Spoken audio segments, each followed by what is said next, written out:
let's see if we can't sew at least one of them down and see what we can do about making it work.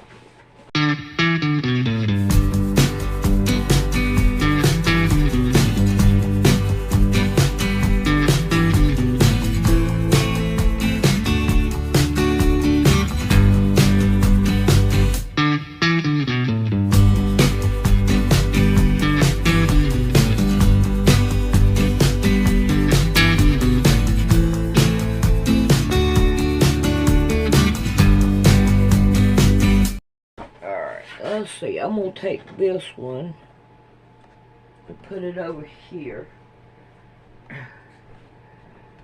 Turn on my arm. Alrighty, we're going to start with these right here. And all we need to do is just do a little bit of it up here at the top. Oh, I guess it would work if I turned it on, huh? There we go. Alright. Alright, now we're going to want to take this one. And we're going to sew it down the side here.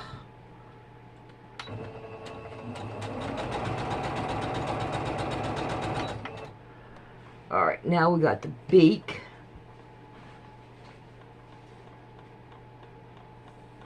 Alright, I want to cut this down a little bit. Okay, we're going to put the beak right here.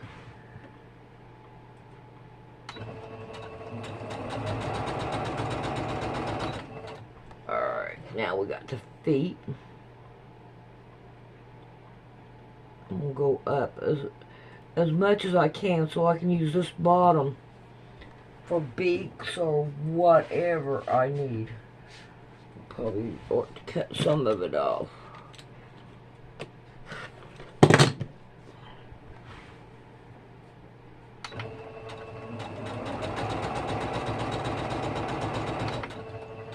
Alright, now I got this one I gotta go.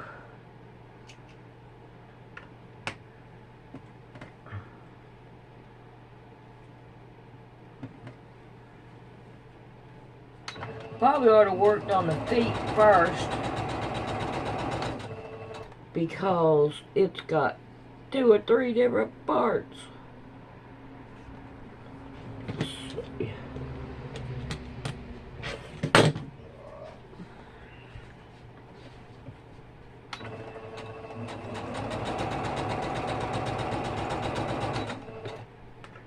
Alright.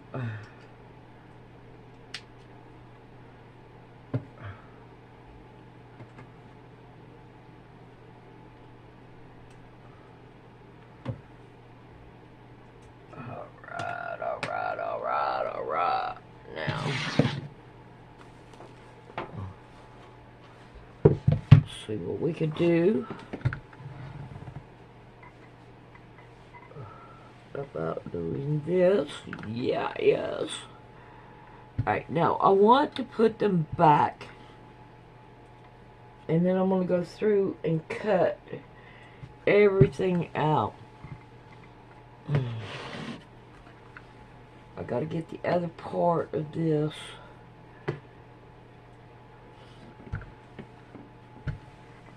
Okay. I don't know where that one goes. I gotta figure it out. Yeah. This is the beak. And then this one right here will go down here. Alright, now.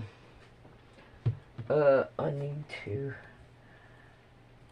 sew something on here to get to that one. So sew the feet first because we got 3 on it or 4, and then we're better off to do it that way. Okay, see if we can't line this one up. There we go.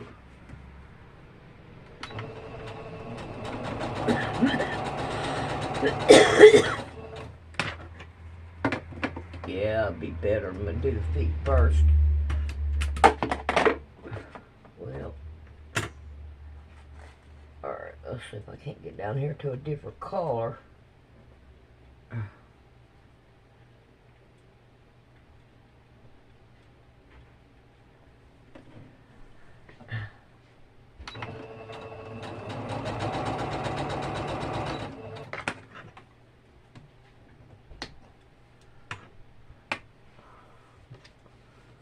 Alright.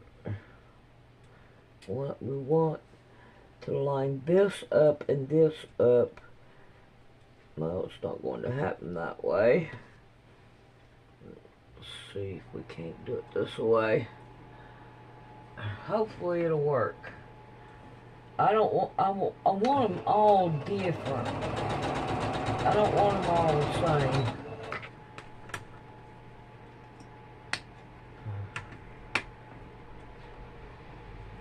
Let's see if I can't dig a little bit more down in here and find a different color.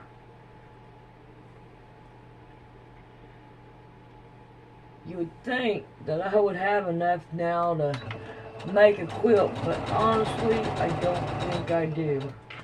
It'd have to be a small, teeny tiny quilt. Alright, let's see if we can't iron this down. There we go. Alrighty. Now then, we are going to start trimming everything down. We'll line this up. Make sure we get a good line.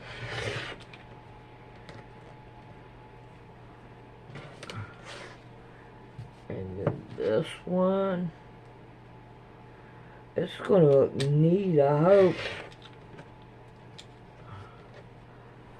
I can't wait to give it a try. So here's the feet.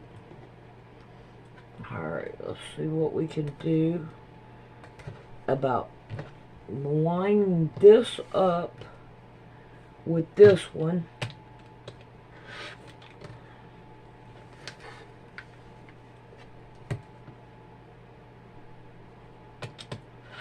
Now, we can either leave this on here or take it off. One or the other. I'm just going to leave it.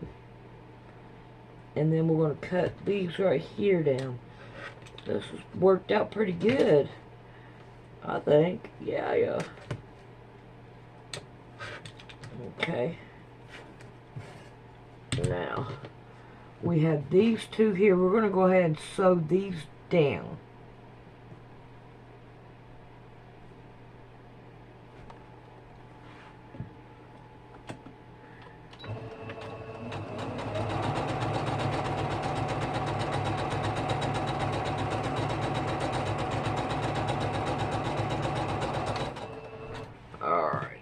Let's see what we could do about chopping this down. I can do it free-handed. Yeah, buddy. Alright.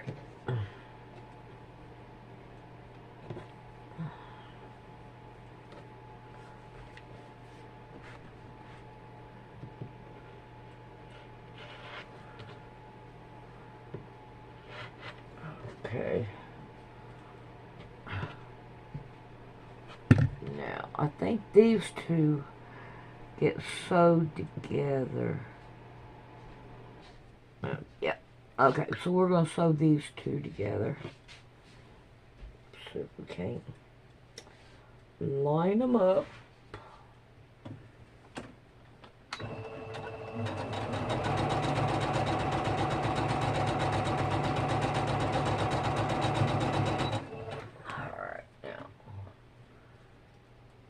But if I knowed it a whole lot better, I'd have thrown both of them on here together. But I'm not quite for sure. But as we get better at it, the better we'll go at it. Alright. see what we can do about ironing them open.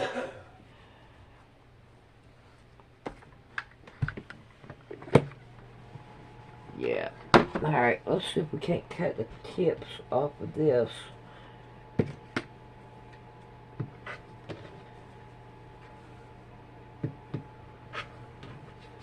Alright. Now, lay this down higher. And then this one here. So we can line it up.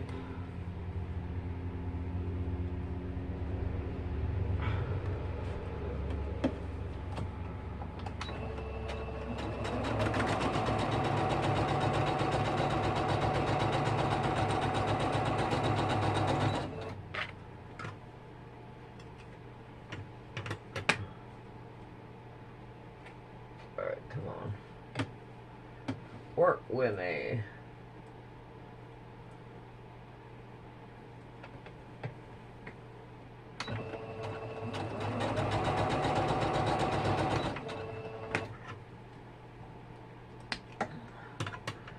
Alright, now we're gonna iron this down.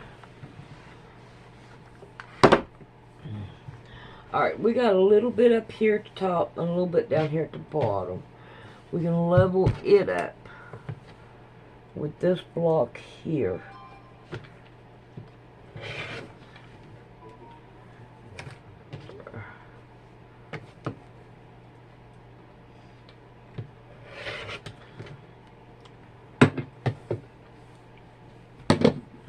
Okay. Now, let's bring it down. And we want to put the legs like underneath the bird so you can see it. So let's take this. Now I want to cut part of this off because we really don't need it. And this part. We're going to trim it again. But we got the biggest part of it off. Well, I'd sew all of it.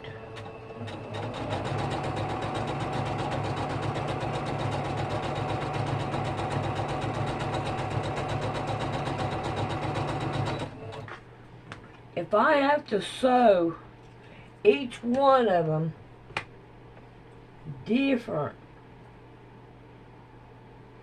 and you know, like this, then I'll sew them. But I'm hoping I get better and I can sew like 2 of them at a time.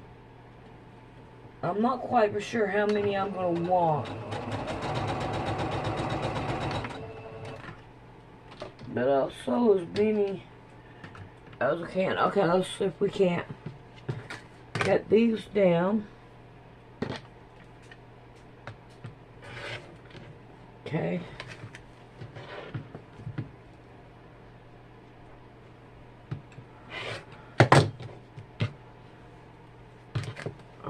Now we're going to iron this open.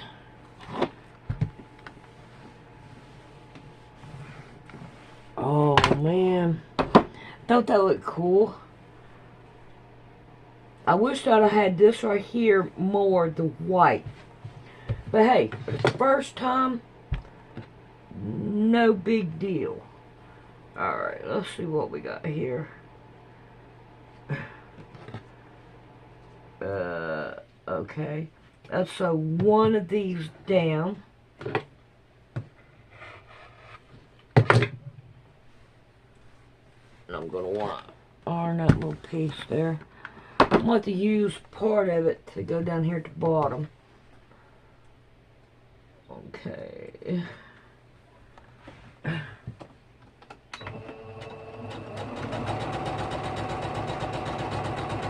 We should get better as we go. You know, practice makes perfect. And perfect makes practice. So we can take our time and do them.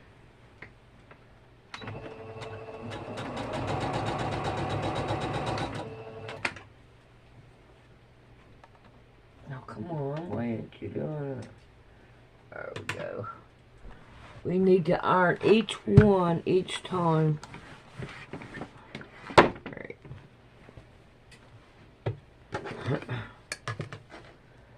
Add dribble.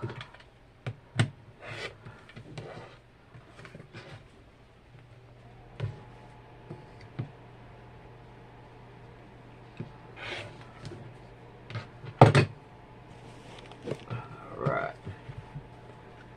Now then, we're going to go with this at the top.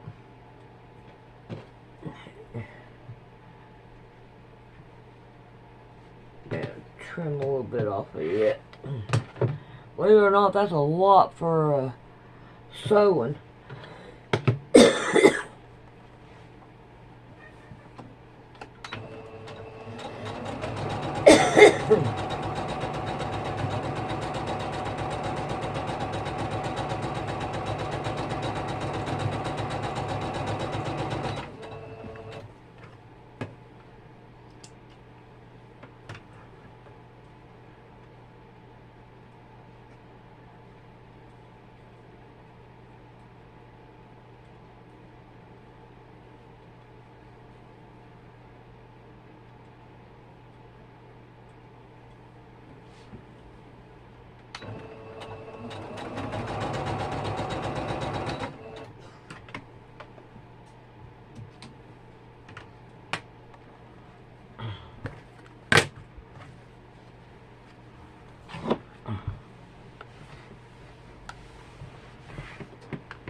Yep, that right there is looking good.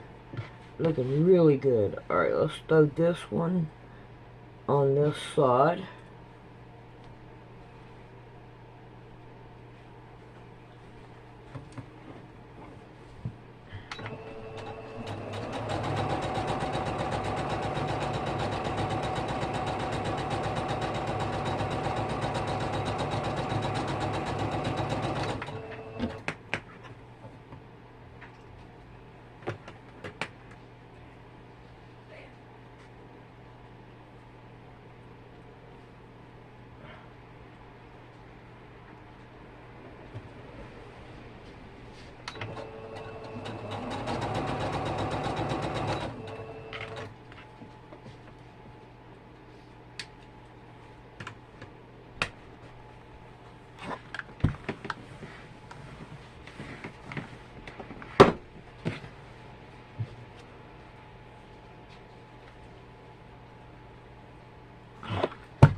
Well, there's our little bird.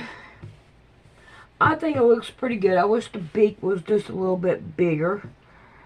And I'm pretty sure that we can, I don't know.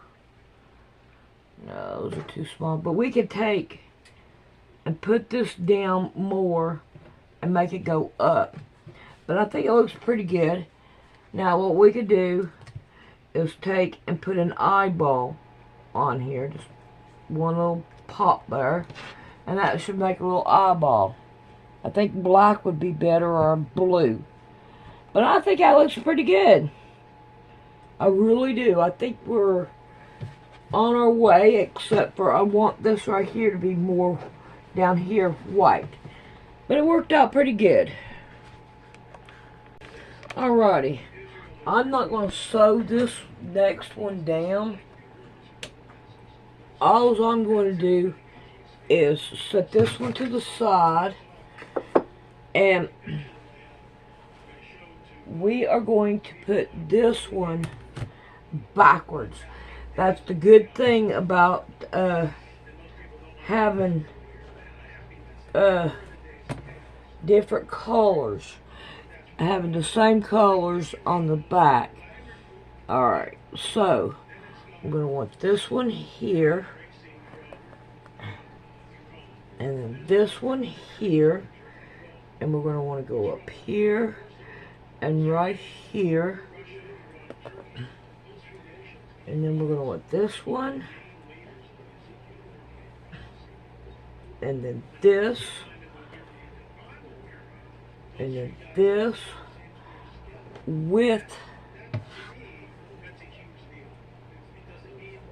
our beak right here.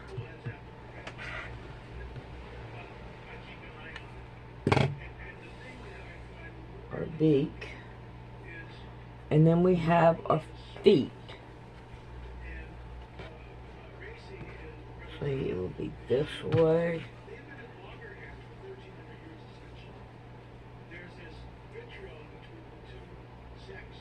And I'll be able to cut that down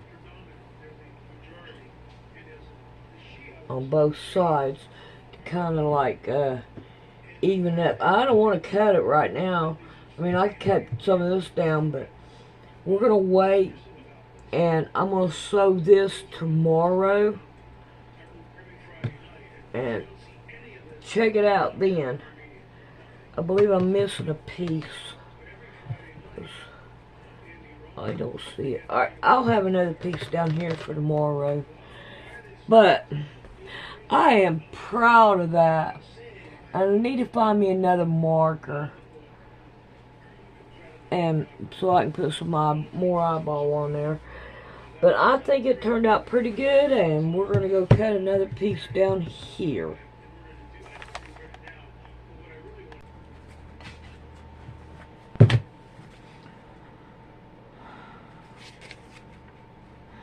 I have not listened to the next two videos, but I am glad that I did put it up for you. You can think what you want, but I am glad I did.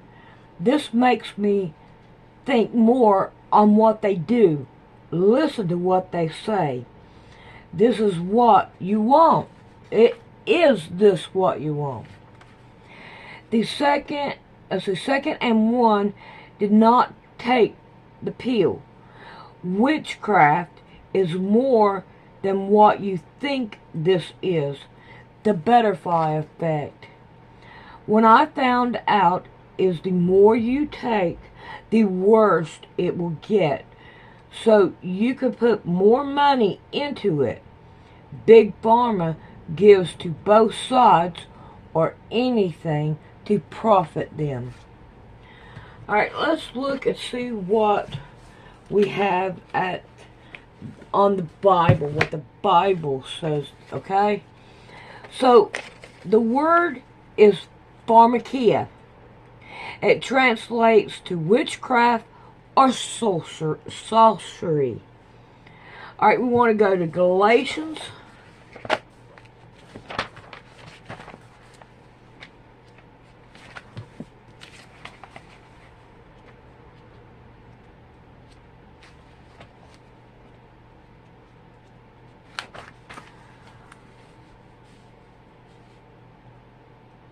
Galatians 5, and we want 19 through 21. 19. Now the words of flesh are manifest, which are these: adultery, fornication, uncleanness, lasciviousness, idolatry, witchcraft, hatred, violence, emotions, wrath, strife, sedity, I don't know what that word is, heresies, envy, murder, drunkenness, reveling, and such like, of the which I tell you before, I have also told you in time past, that they which do such thing shall not inherit the kingdom of God. Alright, the way I'm looking at this is anybody that goes with the program and is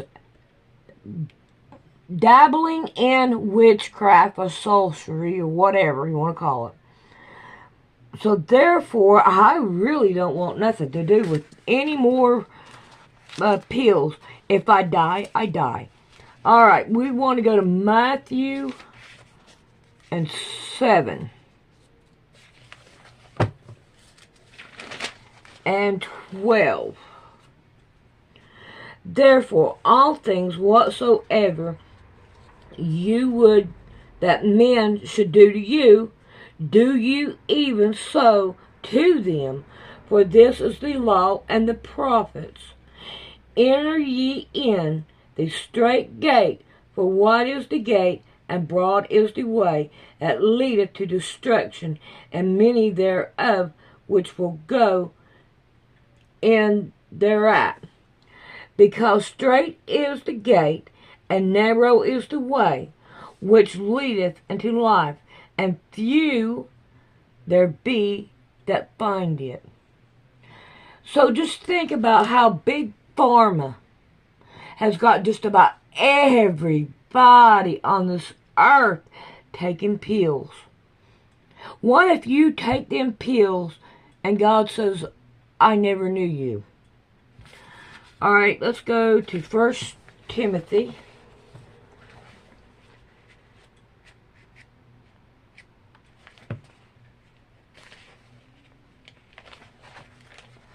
And we want 4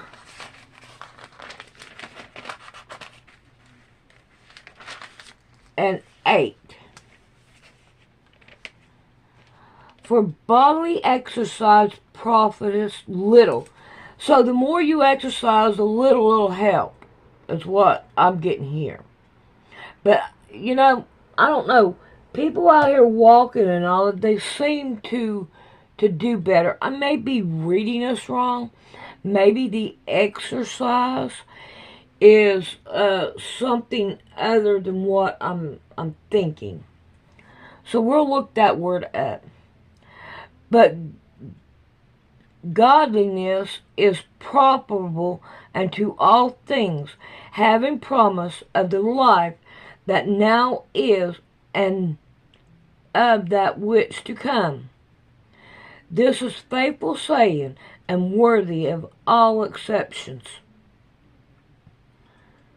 Alrighty, 1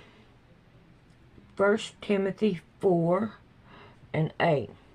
So, what am I trying to say? To live to the Lord or to die for the Lord, you are still the Lord's. Alright, I need to look up that word exercise. Now, the rest of the story. Willie was a senior at Steele High School, an outstanding student, especially in the subjects of literature, history, and science. He planned to attend Yale Divinity School after graduation. Willie was also a fine athlete: baseball, football, hockey, gymnastics. In fact, he was playing hockey with the high school varsity team one March day, when all at once his promising future blew away like dandelion fluff. Young fellow on the other team didn't mean to hurt Willie. He just swung his stick back, accidentally striking Willie in the face, but the damage was considerable. Willie, who weighed less than 140 pounds, was knocked flat on his back. His front teeth went flying in all directions. His mouth was bloody hamburger. A surgeon did the best he could. Willie would have to stay home and rest for a while, but before the teenager was well enough to return to school, he developed terrible stomach trouble and then heart trouble. Now he was a semi-invalid. The pressure of his studies would prove intolerable, so Willie dropped out of school. Willie dropped out of high school. There would be no Yale, no ministry. The family's hopes for academic distinction now rested with Willie's kid brother. I said the family's hopes for academic distinction now rested with Willie's kid brother, but this is the rest of the story. Little brother disliked school. He was a bright pupil, just not sufficiently inspired by the curriculum. And something else, the teachers were often tough on him. Back in 6th grade, for example, the youngster, this is the younger brother now, remember, got into a bit of minor mischief for which his teacher, Miss Bond, sent him home, and he was told not to return until Miss Bond had met personally with one of his parents. There were 2 weeks left before the end of school year. Dad was away on business. Mother was otherwise busy, so the little boy, well, he never did finish the 6th grade.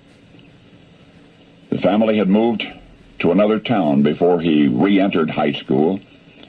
He got good grades, but once again failed to win the respect of many of his instructors, and that may have exasperated him more than he let on. Anyway, one day before graduation, the boy quit school forever. Now, his excuse was that there were too many required subjects that did not interest him. That was the reason he gave for dropping out. In any event, his academic career was over, as was his older brother's. And surely their father must have anguished over the future of his sons. Those two boys who would forever be high school dropouts in a highly competitive world. Well, the boys drifted in and out of some ordinary jobs. But then one day, these two dropouts, these two lads, neither of whom was making it in any specific job, teamed up. And the result was one of the greatest achievements in the history of mankind. Your notions may have been misconceived regarding the two men who took that first giant leap at Kitty Hawk. Now I hope you'll always remember their initial underachievement. The two high school dropouts, Wilbur and Orville, the Wright brothers. Because now you know the rest of the story. You had an encounter you'd like to have narrated on this channel? Well, if so, send me an email with all the details. You can email it to contact@buckeyebigfoot.com. Hello there, everyone. Well, listen up. We're going to start off tonight with a comment that was just left on a recent video. I think it was left last night. And then we're going to go into North Carolina and Northwest Arkansas. So if you haven't already, go grab your snackage and get saddled up. The horses are out there. They're waiting. They're ready. And you know the Sasquatches are waiting for us down in the darkness, just down the trail in Sasquatch Valley. Let's go.